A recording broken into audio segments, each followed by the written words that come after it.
Кыргыз тили сабагы 6-класс. Саламатсыңарбы, менин сүйүктүү окуучуларым? Сабагыбыздын темасы этиштин ыңгайлары. Эндемесе 6-класска чейинки этиш тууралуу алган маалыматтарыбызды кайталап алсак, кыргыз тилинде жалпы канча сөз түркүмү бар? Этиштин эрежесин айт, анын категорияларын такта, жана ошондой эле этиштин сүйлөмдөгү синтакстик кызматын эске салабыз балдар. Этиш сөзүнө класстер түзүп көргүлө. Этиштин ыңгайлары, чактары, мамилелери жана бош калган булутчаларга эмнелерди жазсак болот этиш тууралуу дептерибизге иштейбиз. Ал эми этиштин ыңгайы деп эмнени айтабыз? Мына бул эрежени кунтук коюп окуп, дептерибизге жазып алсак болот. Кыймыл-аракеттин чындыкка карата болгон мамилесинин, тактап айтканда буйругунун, каалоо тилегинин, максат ниетинин, шартынын, сүйлөп жаткан адамдын өзү тарабынан белгилениши этиштин ыңгайлары деп аталат.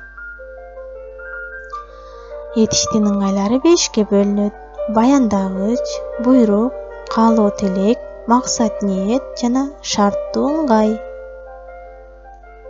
Булардын ар бирине өзүнчө ар бир сабакта токтолуп кенен маалымат алып өтөбүз балдар.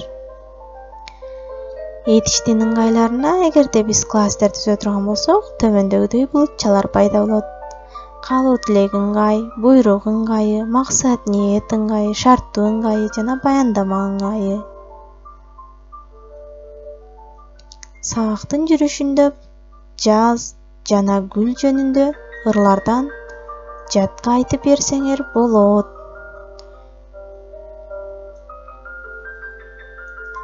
Төмөндөгү тесттерди аткарып көрөлү дептерибизге. Этиштен жасалган зат атоочтор кайсылар?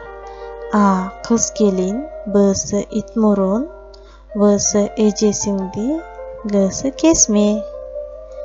Этиштен жасалган зат атоочтор. Мисал үчүн, кел, буйрук этиш. Мүчөсүн ыласак, келин, ким, зат атооч.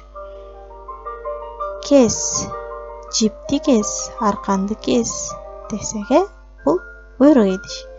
Ма мүчөсүн ыласак, эмне? Кесме.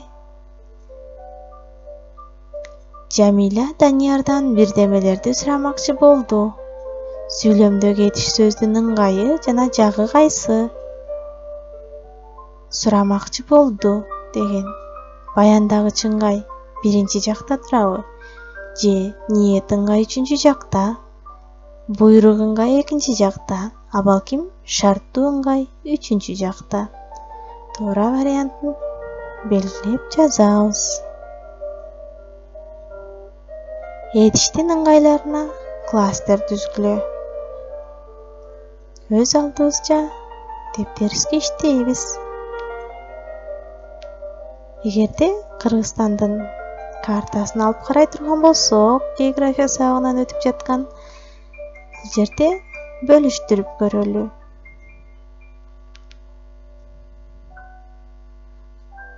Кандай кылып бөлүштүрсөк болот? Себеп натыйжалар шаары, буйрук ыңгай шаары, шарттуу ыңгай шаары, баяндагыч ыңгай шаары, каалоо тилек шаары.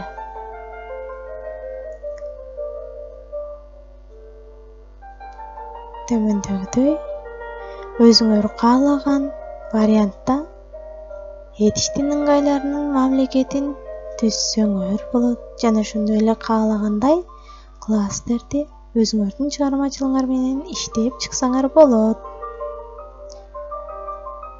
Үйгө тапшырма балдар.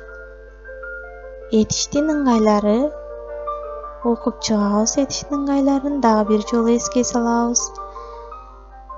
Буга чейинки класстарда, төмөнкү класстарда окуган маалыматтарыбызды эстеп, кененирээк маалымат кошумчалап, кыска дил баян жазабыз. Тема жаз жана гүл. Ошондой эле бош убактыбызда көнүк иштейбиз.